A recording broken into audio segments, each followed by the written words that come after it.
Hi, welcome. This is Dr. John DeMartini. This is one of the most amazing and inspiring shows that you can listen into. If you want to be on the edge of your seats, if you want to open up your heart, if you want to expand your mind, and you want to meet incredible people, stay tuned because you're just about to experience a transformative radio show that will change your life. And you're listening to the Dr. Pat Show that's coming up right next.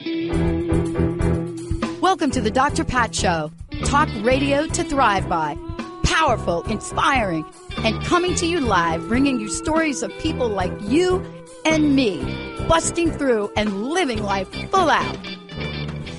Get ready to dare to wonder what your life would be like if you knew you could not fail.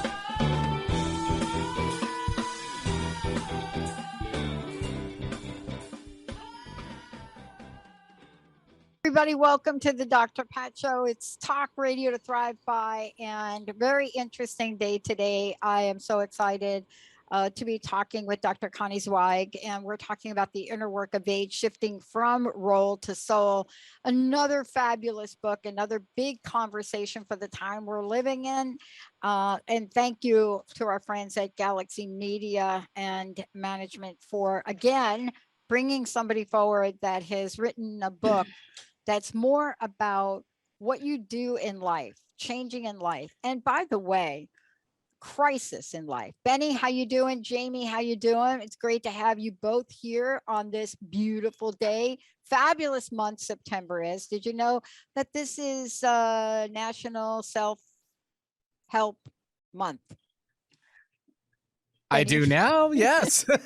Thanks for letting me know. I try to strive to do that all year long. It's also a bunch of other things. And one of the things that it is, and this is so important to say, there's just so many things that we can talk about. You're going to hear us talk about September throughout this month and what it brings forward. You know, it's also, you know, celebration of, you know, the Latino and all of us in this month. We're going to talk about that. And more importantly, it is the month about self-help, and self-help is one of my favorite topics. This show was based on the underpinnings in 2004 of a crisis, a medical crisis that hit me. And I never thought for a million years that, one, I would be doing this show for more than a year back then, as it was crust-busting your way to an awesome life. I didn't even know that, you know, when you are struck with something that is so unexpected, and I have to say many of you are right now, you know, I know the world we're living in is shifting and changing, but it's especially important for us to look at the inner work of age. And this is what Dr. Connie Zweig talks about, the inner work of age, shifting from role to soul. And what is it about this shift that enables us, right, for all of you out there, enables us to come forward even more powerfully than we've ever been before? See, this is going to be my message now as I move forward through this year into 2022. This is the message for me. Every year I've had a message, right, Benny? Something. Like today we call this Terrific Tuesday, and there's a reason we do.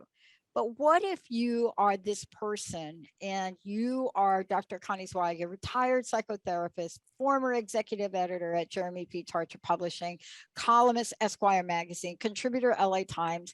Why am I saying all this? Because, you know, here's what I want you to know about Dr. Connie Zweig, right? And here, Dr. Connie, this is what I want you to know. When you have gone through and have been part of all of this, and that's what I'm talking about. When you have been initiated into elderhood as a certified sage leader, if you have been her, can you imagine what you've seen? Can you imagine what you know? You know, in the world we're living in, we call it, right, Benny? Trending. But what is it about being on the threshold of seeing all this and then deciding, I am going to say something about it? And you write a book like the one that she has written, this brilliant book. I got to hold it up if I could. I know, Jamie, you got a cover of this here. See that right there? Okay. And so what is this about this, that when you get to certain parts of this book, it's bone chilling, because you say, what? Life-changing illnesses, divine messenger. Yes. Yes. Retirement as divine messenger. Amen and hallelujah, sister. And we go through, and I go through the book, and I'm reading the book, and I'm saying, yep, that was me. Yep, that was me. Oh, wait, that was me. But more importantly, let's get down with the dramatic consequences of the inner ageist. Dr. Connie, great to have you on the show. Thank you. What a great intro. It's great to have you here. And the reason I like this is because we are dealing with, how do I say it? I think when you get to the point that you've gotten to and that I've gotten to, you've pretty much even eaten the burnt toast. That's my metaphor. You've eaten the burnt toast. And what I mean by that is, I'm here today with you probably because of almost everything that you've keyed on. How did my retirement, or how did my job loss after 25 years, how did I make a shift at that point? You know, what was it that got me back in school? It was all divine, because I could have never orchestrated those events in my life myself. And I want to ask you this question. You have done a lot of things. You've seen a lot of things. You know a lot of things. You've published a lot of things. I got to ask you this. What are some of the greatest challenges? What are some of the greatest obstacles that you, Dr. Connie, personally had to overcome to bring you here to this very moment? What a great question. Nobody has asked me that, Pat. You know, in 72 years of life experience, you've seen it all. And like our listeners, I've experienced a lot of struggle. I mean, I'll acknowledge, as a white woman in the West, I have a lot of privilege. And so I haven't experienced certain kinds of deprivations that many other people have. But I have had my own share of suffering and trauma and loss. I'll tell you the most recent experience that brought me to write the book. As I began to think about retiring from clinical practice after 30 years, in my late 60s, I began to feel disoriented and kind of lost. And it surprised me, because I've been doing so much emotional and spiritual work for more than 50 years, my whole adult life. So I didn't anticipate this. And I began to do research about this stage of life and what it's about. And I began to read and talk to people.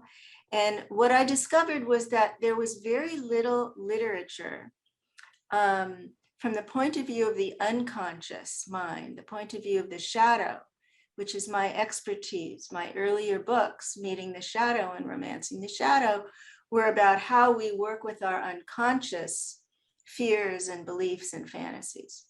So I was kind of shocked to discover that nobody had really written about that in the context of late life, and that nobody had really written about the spiritual potential of this period of time, except from one tradition or another. There were books about from a Christian perspective or a Buddhist perspective, but not my perspective, which is more sort of ecumenical, non-denominational, and mystical. And so I kind of began to realize that there was another contribution for me to make. And that oriented me to a new purpose. But when I began teaching workshops, I found, and I met hundreds of people in their 50s, 60s, and 70s, and 80s.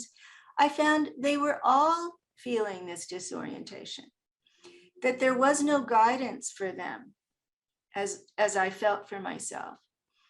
And I called that a late life identity crisis. Yeah. That once again, we're asking, who am I? Yeah. The essential spiritual question that is timeless. And why? Why is that coming up?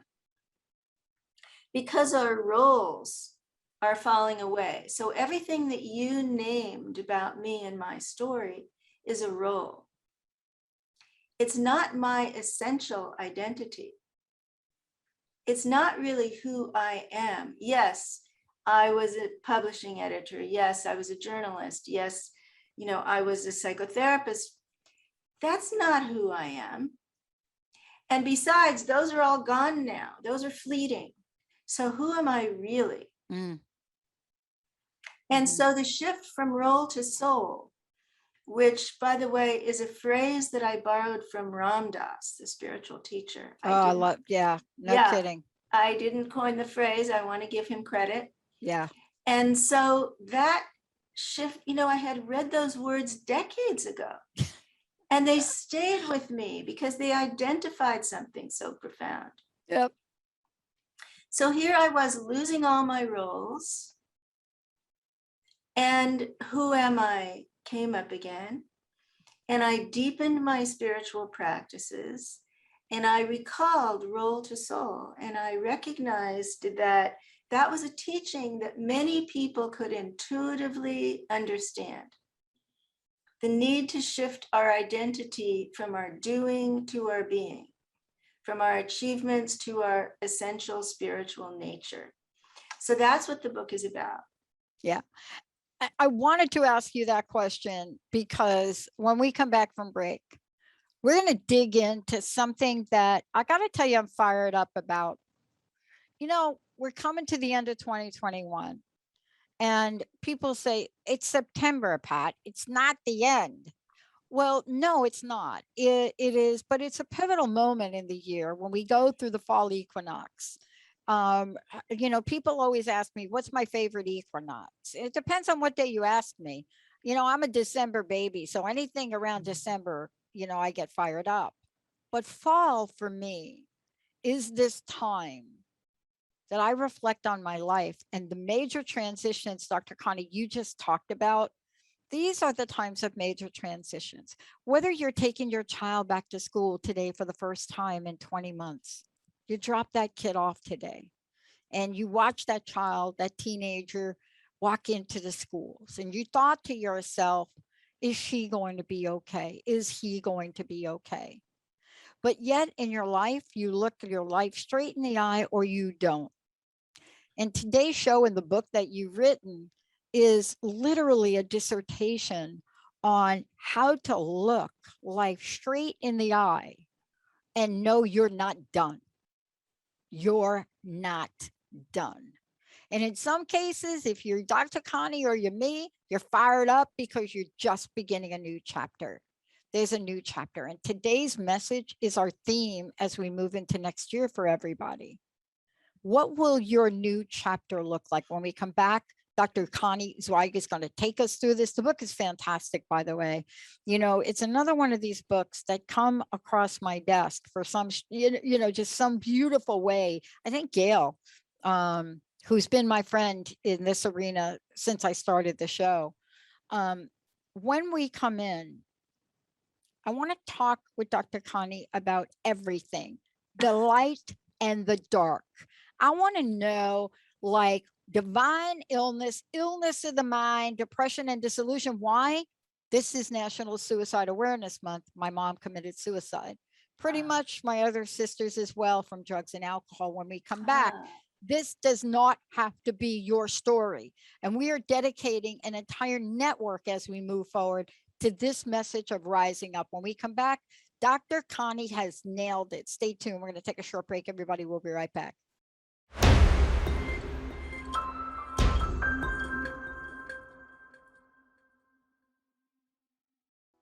Hey, everybody, welcome back. It's so great to have you all tune us in and turn us on.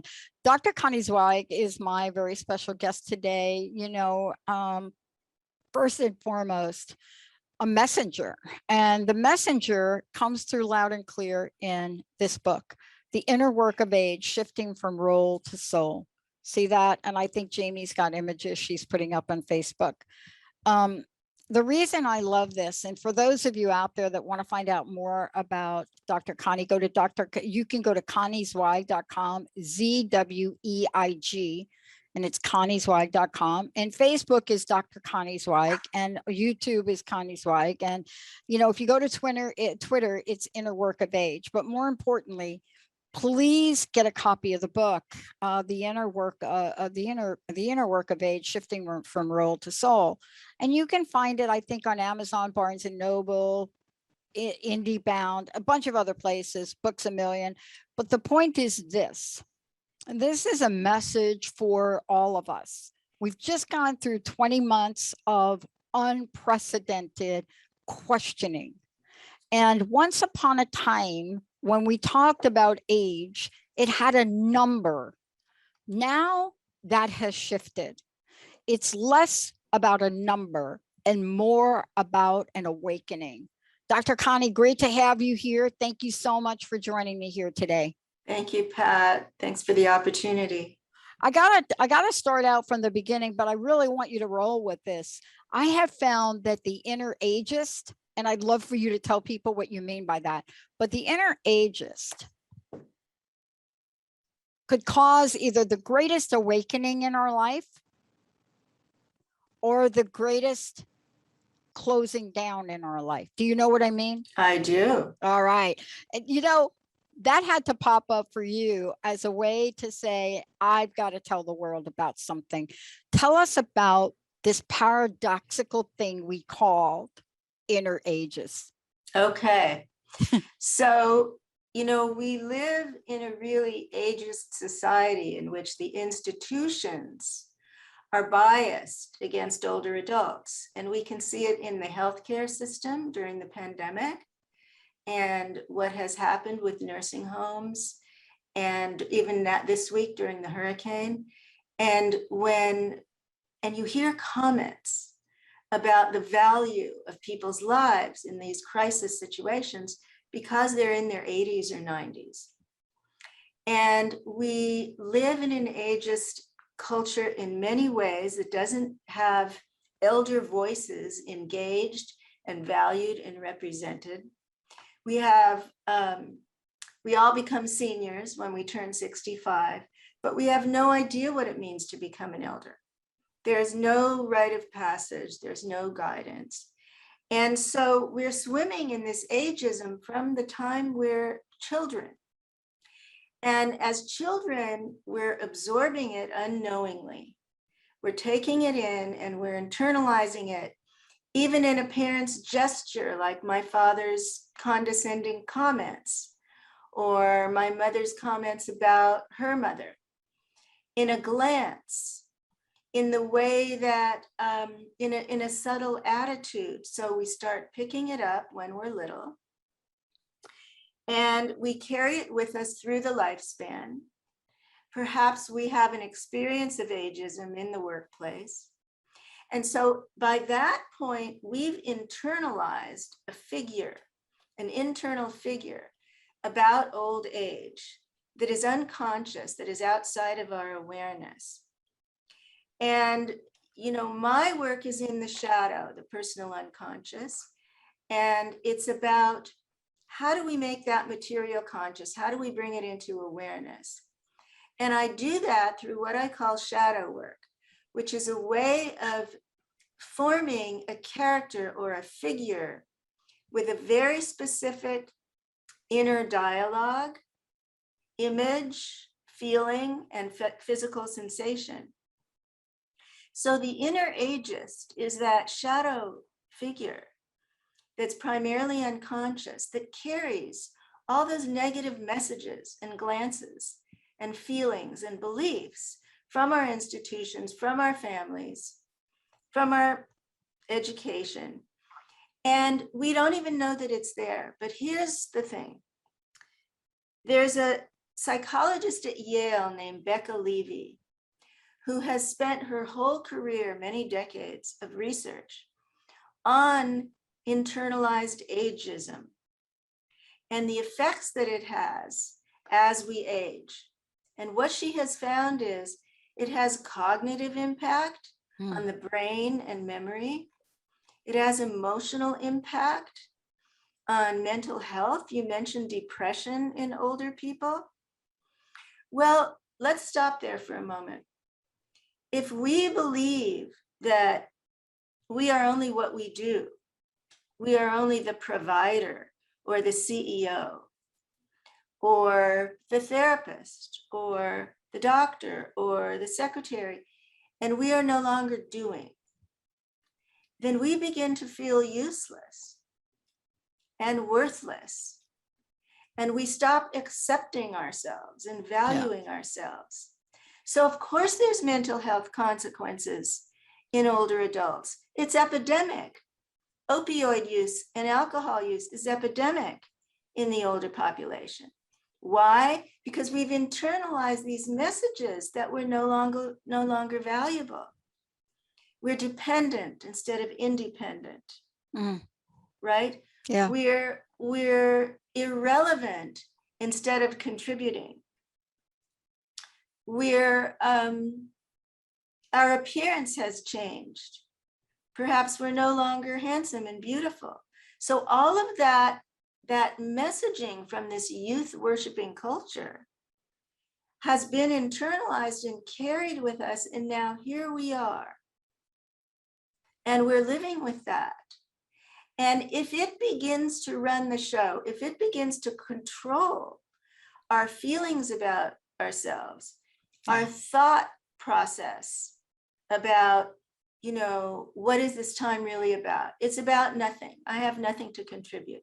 Yeah. Then of course there's going to be mental health consequences.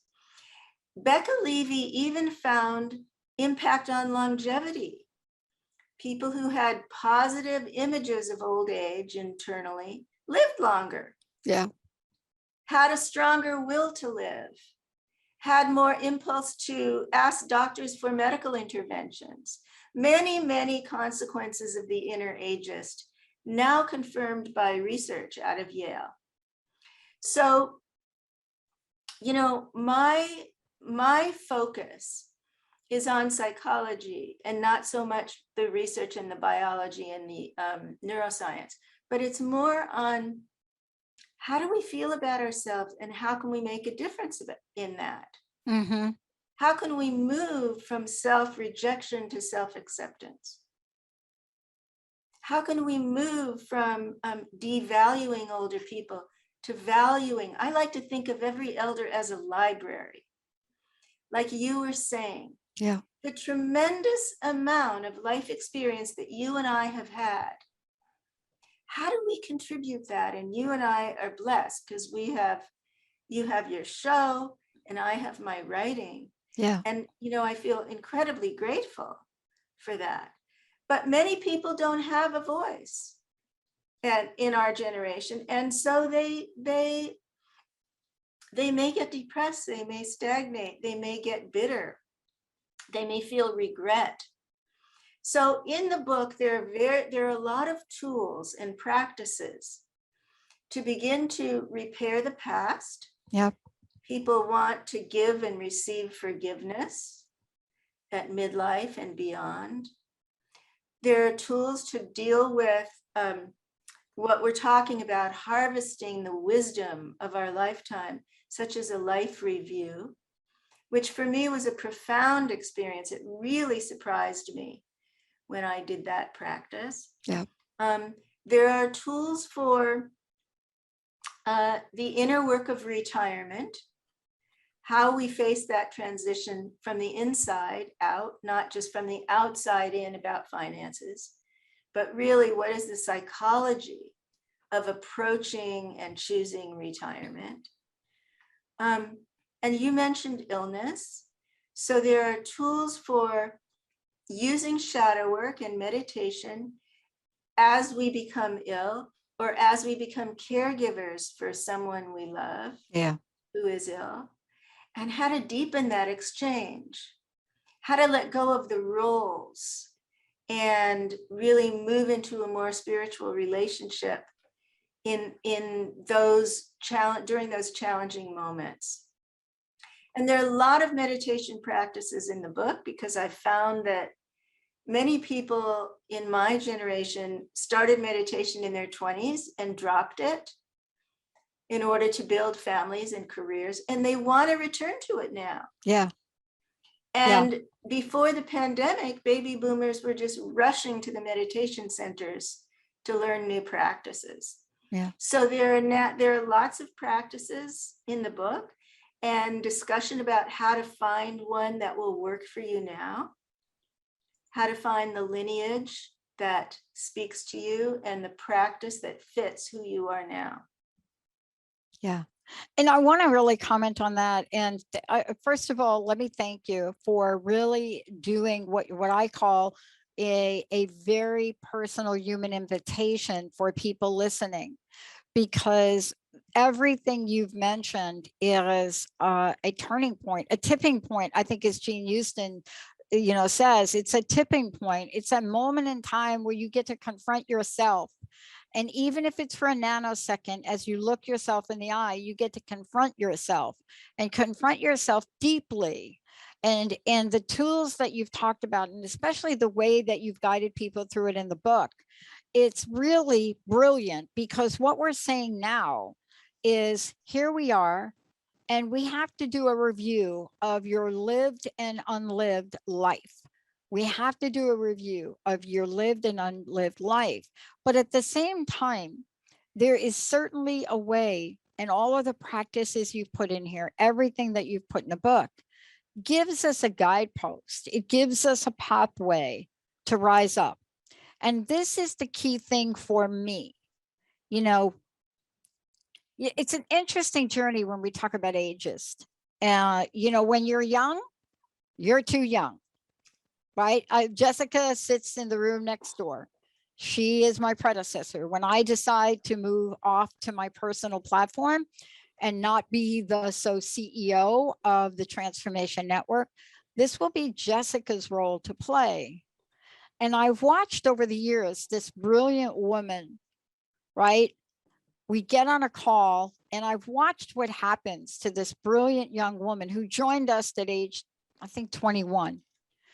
And I watch what happens on that end of the spectrum, how people can literally look at folks at that age in the way they look at people that are in their 60s and 70s. And I look at this, and what I realize is that the work begins for us to really face ourselves, life lived or unlived, to face ourselves regardless of what that number is. When we come back, we're going to talk with Dr. Connie about what we need to do to release the past. I cannot tell you, Dr. Connie, how many people really close to me in my life now have made an enormous shift. My best friend is one of them, the woman that actually booked this show.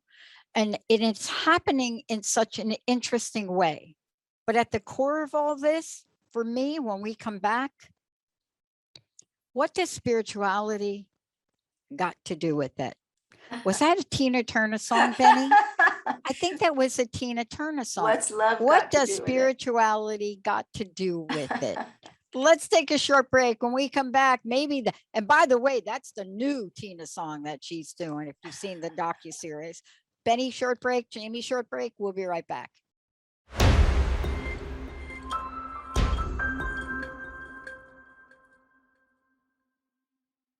By the way, let me give a shout out to Tina Turner. For those of you out there, if you have not watched what I call the docu on Tina, I think it is called Tina. It's beautiful to watch, but it's raw. And this is what I was saying to Dr. Connie Zweig joining me here today, that when you watch that version, that Tina version, you just wish she were in front of you, that you could hug her. You're seeing a different Tina narrate this than the Tina that you saw on stage, where that was the best concert I think I've ever, well, let me rethink that, but close to the best concert I've ever gone to was Tina Turner, as she called it, her comeback, what it wasn't really. And today, that's what we're talking about with Dr. Connie Zweig. We're talking about the inner work of age, shifting from role to soul, because a lot of people feel like they are done, their lives are over. And, Dr. Connie, what you've done is you've given us a pathway to really look at what I call instantaneous transformation. And I call it that, and here's why. because within us, each of us has the ability to shift on a dime, as my mama used to say. We could go from my life sucks today to I'm having a great day. We have that ability, but there's something that happens in the shift from role to soul that requires a bit more introspection. And I want to ask you about this question. It's introspection, but it's also courage. It's also a new way to ramp up our ability to move beyond resilience. And I want to ask you about that, because part of it for me was a struggle early on until I captured what spirituality got to do with it. Can you talk to that? Because that's throughout your book. Yeah, so, you know, with celebrities and rock stars, we imagine that we know who they are, but they're in a role. You know, when they go home to their families, they're not the person they are on stage. They're not the person we read about in the tabloids. They go home and they become perhaps more authentic. They take off the rocker or the celebrity robes, and they relax and they drop their guards. Some of them may lose touch with their authenticity, but some of them may be able to kind of really slip into what you're describing, the rawness, the nakedness, the vulnerability. That's true for all of us. All of us have been wearing a certain mask, a persona that we need in order to operate in society. In psychology, we call it the ego. And we need that ego to operate, to get around, and to build the foundations for our lives. But then at a certain point, if the ego remains in charge, we miss out on a deeper opportunity. We miss out on the opportunity to let go of the ego's agenda and to really connect with and be guided by a deeper part of ourselves. Some people call it intuition. Some people call it higher self. Some people call it the God within. The language isn't relevant to me. Yeah. What I'm saying is that shift from role to soul, that shift in our identity, with our identification with who we are, is the purpose of later life. Yeah. And all of the religious and spiritual traditions have taught that, every single one of them. The ones that have a monastic stream teach, okay, now it's time to go to the monastery and be contemplative. But even the ones that don't have that teach, now is the time to slow down and self-reflect, review what we've learned, right? And give something back. And even if we only give back to our own grandchildren, or if we have an avenue to give back to the common good, even better. So all of that, as you said, requires intention and attention. It requires time, having the time and the space to actually repair the past, which you brought up, because a lot of older people are nostalgic about the past, living in the past, and scared of the future. What does that mean? Where does that leave us? We can't be fully present here now if we're caught between the past and the future. So it's incumbent on us to do the work to let go of the past. And so, as a longtime psychotherapist, I gave some practices in the book for how people can do that on their own. I can also suggest that if you are still really struggling with some issues or suffering from a trauma, that you find a therapist now. It's not too late. It's a perfectly good time to do that. Nope. And the other thing then is spiritual development. So there's completing emotional unfinished business. And then there's completing spiritual unfinished business.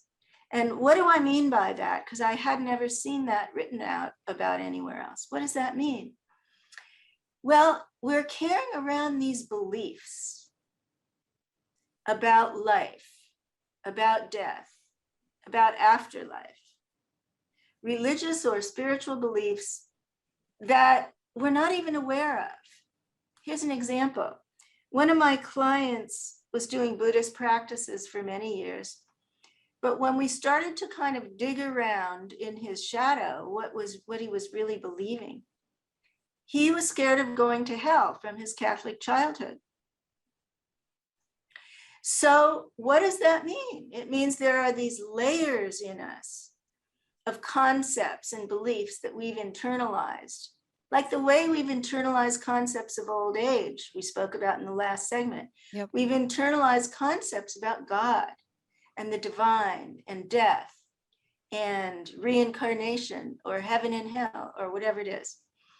And so it's time to kind of re-examine those and the images that go with those, because the images of the divine operate on us in the same way as the images of old people affect us. Yeah. If we have an image of a wrathful male God and we're afraid to be punished, and that's kind of what we've been carrying around all our lives, as we approach death, that's going to have an impact on us. And doesn't it have an impact on us? And, I want to talk with you about this because it really points to the fact that you and I are here, and we're here at a very important time and have gone through the shift from role to soul. I go through it at least once a week, to be honest with you. One of the things I look at is, what is the inspiration that calls me forward every day? And what is it then, if I were to compare it in the outside world with what the world would see me as, correct? We would have a complete disconnect. It would be a jar. It would be, and this to me, and I would really love for you to talk to this. There are folks, and I don't really care what age you're at. There are folks that are highly creative. We were given this gene, we were given this ability, this spiritual creative ability. Einstein talked about it ad nausea, although nobody listened to him at the time. Jung tried to talk about it, and so many others, Campbell as well. But, here we are today, and we are at the pinnacle of opportunity. All of us are at the pinnacle of opportunity to really move in to the unlimited possibility, potentiality, and power of the soul role. And that's really what I'm about, and what the network is about. It's really inspiring that in all of us. And that's what I was struck by as I read your book. I read it and I got to some points in here and I thought, wow, man, that's I know somebody that's 30 years old that would look at this and be like, okay, that's a good, they're at that now. Because I think what's happening, and please comment on this, what's happening is we've been speeding up, not age, but the ageist in all of us. It's this past 20 months has caused something to shift in people that it would have taken them 20 more years to really get that level of awakening. There's a new awakening now, and it calls for a new level of spiritual dialogue for people so that everybody knows they have unlimited potential. And I wanted to ask you in this is, you're talking in the book about a call to age into awakening. And I will tell you that is a very, very powerful invitation, including the little story about the rainmaker, right? Isn't it this time for all of us, whether it's the dark side of the moon version of this is how we did it, or Tina's maybe last farewell, I don't know, or each of us realizing that whatever we think we are, we're more than that?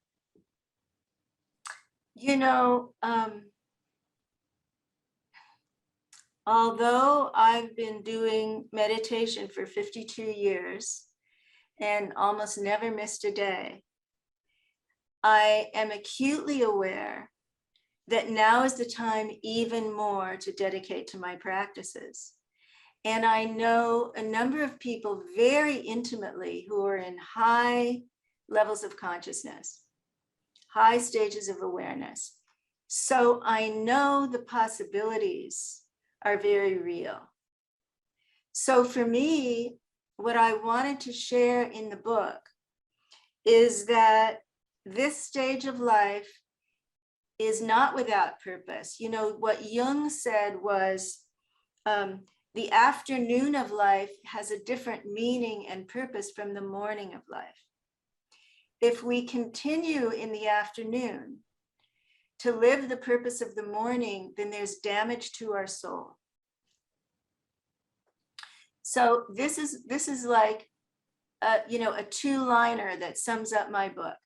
There is damage to the soul if you continue to live as if you're still young, as if you're still driven, as if you're still in midlife, as if you're still hurried and distracted and pressured and stressed. There's damage to the soul because the time now is to slow down. And our bodies give us that. Our bodies naturally slow down. They give us the opportunity to build a natural monastery, right? And to turn within and to focus on our practices, whatever they are. Could be centering prayer, could be Zen practice, could be chanting, could be Christian prayer, could be Jewish prayer, could be Buddhist mindfulness. I don't care. The point is, find that thing that is your refuge, that gives you refuge, that quiets your mind and allows you to really tune in to that still small voice that has guidance for you from within. And wake up to that. What is it telling you? Is it telling you you need more time alone or you need less time alone? Is it telling you you need to stop? Or is it telling you you need to be with your grandkids? Or you need to volunteer for that charity you love? What is it telling you? And so bring that internal guidance to your outer work and build that bridge between the inner work and the outer work. You know, when we were young activists, I was at UC Berkeley for a long time, we were not self-aware, right? We were motivated by anger and projection and, right and wrong. And we're not those people now if we've done our work. And so our activism and our service come from a different quality of awareness. And that's important as elders to bring that to the world. I saw this week that Jane Fonda, who's 83, started a new organization with Bill McKibben, the founder of 350.org, in order to gather elders to fight climate change. Yep. And it's called Third Act. So how fabulous is that? So whatever your call, whatever the divine messenger is calling to you, in order to be able to hear it, you need to slow down and listen. And that will allow you to move through denial, through the inner obstacles, which are kind of the body of the book, get through the inner obstacles and emerge renewed as an elder. But as you said, it takes inner work. It's not automatic, like a Medicare birthday. Yeah.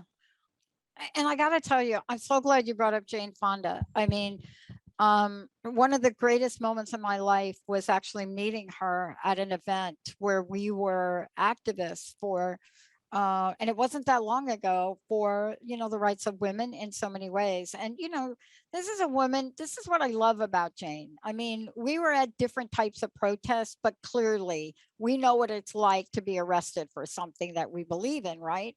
Jane was arrested for a climate change strike on the Capitol. And I think that was not last year, but right before COVID, like in 19. And so this is her third act, which is very powerful. But I am so glad you brought this particular thing up, because I know we got 3 minutes left.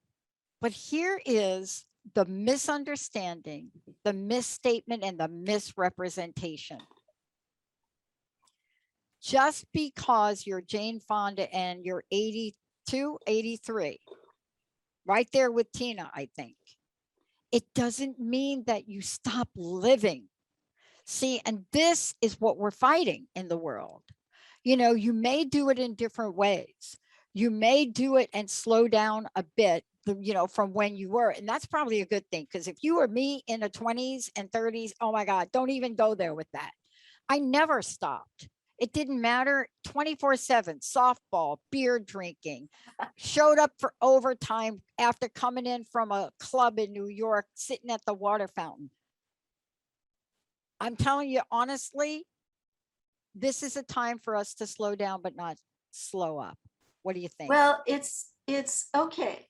So let's clarify what I'm saying. Perfect. Because I think there's fear around the words slowing down. Oh my gosh, yeah. And I think there are differences between introverts and extroverts. So what I hear is you're probably much more extroverted than I am. So, you know, introverts will naturally want to use this time to go within and recharge and find guidance and expand their spiritual development. Extroverts will naturally want to go out and serve and give their gifts and build their legacies in the social political sphere. And both of those are fine responses. What I'm suggesting is that we can build a bridge between them. In the 60s, there was no bridge. There were the meditators and there were the protesters.